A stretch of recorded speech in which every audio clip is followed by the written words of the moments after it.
മലയാളത്തിന്റെ നായക നിരയിലേക്ക് എത്തുന്ന നടനാണ് സിജു സണ്ണി. വ്യസന സമേതം ബന്ധുമിത്രാദികൾ എന്ന ചിത്രത്തിൽ അനശ്വരി അവതരിപ്പിച്ച അഞ്ജലി എന്ന കഥാപാത്രത്തെ ഗാഢമായി പ്രണയിക്കുന്ന സുഹൈൽ എന്ന കഥാപാത്രത്തെയാണ് സിജു സണ്ണി അവതരിപ്പിച്ചത്. ചിത്രത്തിൽ ഗംഭീരമായി പെർഫോം ചെയ്യാൻ സിജു സണ്ണിക്ക് സാധിച്ചിട്ടുണ്ട് എന്നാണ് പറയുന്നത്. അനശ്വരയുമായുള്ള സൗഹൃദത്തെക്കുറിച്ചും സിനിമയെക്കുറിച്ചുമൊക്കെ സിജു സണ്ണി ഇപ്പോൾ സംസാരിക്കുന്നുമുണ്ട്. അനശ്വരയ്ക്കൊപ്പം അഭിനയിച്ചപ്പോൾ ക്രഷ് അടിച്ചോ എന്ന ചോദ്യത്തിന് സിജു സണ്ണി ഇങ്ങനെയാണ് മറുപടി പറയുന്നത്.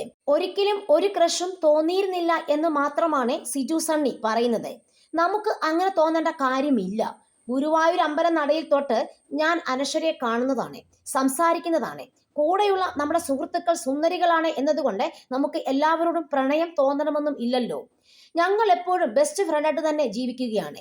ഞാനൊക്കെ സിനിമയിൽ വരുന്നതിന് എത്രയോ മുൻപേ അനശ്വര ഫീൽഡിൽ വന്നതാണ്. അന്ന് തൊട്ടേ നമ്മൾ ഇവരെ കാണുന്നുമുണ്ട്. ഇവരൊക്കെ നന്നായി പെർഫോം ചെയ്യുന്ന ആൾക്കാരാണ്. നല്ല പടങ്ങൾ കിട്ടുന്നു എന്നതൊക്കെ സന്തോഷമാണ്. ഇപ്പോൾ ഒരുമിച്ച് വർക്ക് ചെയ്യുന്നു, ഒരുമിച്ച് അഭിമുഖം നൽകാൻ കഴിയുന്നു. ഇതൊക്കെ നല്ല കാര്യങ്ങളല്ലേ? അല്ലാതെ ഇതിനപ്പുറത്തേക്ക് യാതൊരു ചിന്തയും എനിക്ക് പേഴ്സണലി ഇല്ല എന്നാണ് സിജു സണ്ണി പറയുന്നത്. സിജു സണ്ണി നടനായ ശേഷം നാട്ടിലുള്ളവരുടെയൊക്കെ സമീപനത്തിൽ എന്തെങ്കിലും മാറ്റമുണ്ടോ എന്ന ചോദ്യത്തിന് ഒരു മാറ്റവും ഇല്ലെന്നായിരുന്നു സിജുവിന്റെ മറുപടി. സമീപനത്തിൽ മാറ്റമൊന്നുമില്ല.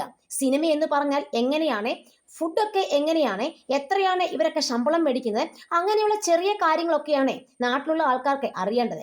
അല്ലാതെ ഒരു സിനിമ എത്ര കോടി കളക്ട് ചെയ്തെന്നോ അടുത്ത പടത്തിൽ എത്ര പൈസ മേടിക്കുമെന്നോ ഒന്നും ആരും ചോദിക്കാറില്ലെന്നും സിജു പറയുന്നു. അനശ്വര എങ്ങനെയുണ്ട്, പാവമാണോ, നിങ്ങളോടൊക്കെ മിണ്ടാറുണ്ടോ, ഇതൊക്കെയാണ് നമ്മുടെ നാട്ടുകാർക്ക് അറിയേണ്ടത്. അവർ ടി വിയിലല്ലേ അനശ്വര രാജനെ കാണുന്നുള്ളൂ. അവരെ സംബന്ധിച്ച് ഞാനേ ഉള്ളൂ അവിടെ സിനിമയിലുള്ള ആളായിട്ട്.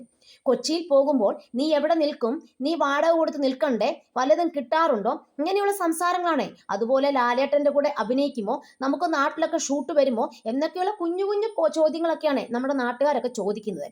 അതൊക്കെ നമുക്ക് കേൾക്കുമ്പോഴും സന്തോഷം മാത്രമേ ഉള്ളൂ. സിജു സണ്ണിയെ സംബന്ധിച്ചിടത്തോളം എത്ര ഉയർന്ന വലിയ നടനാന്ന് പറഞ്ഞാലും അദ്ദേഹത്തിന്റെ ഗ്രാമീണത കാത്തു സൂക്ഷിക്കുകയും എപ്പോഴും സാധാരണക്കാരനായി നിലകൊള്ളാൻ അദ്ദേഹം ഇഷ്ടപ്പെടുകയും എല്ലാവരോടും വളരെ സൗമ്യമായി സംസാരിക്കാനും സന്തോഷം കണ്ടെത്താനും മറ്റുള്ളവരെ പേഴ്സണലി നല്ല രീതിയിൽ അവരെ കാണാനും ട്രൈ ചെയ്യുന്ന ഒരു വ്യക്തിയാണ് നമ്മുടെ സിജു സണ്ണി. ഇദ്ദേഹം എത്രയും പെട്ടെന്ന് നല്ല സൂപ്പർ സ്റ്റാറായി മാറട്ടെ എന്ന് നമുക്ക് ആശംസിക്കുകയും ചെയ്യാം.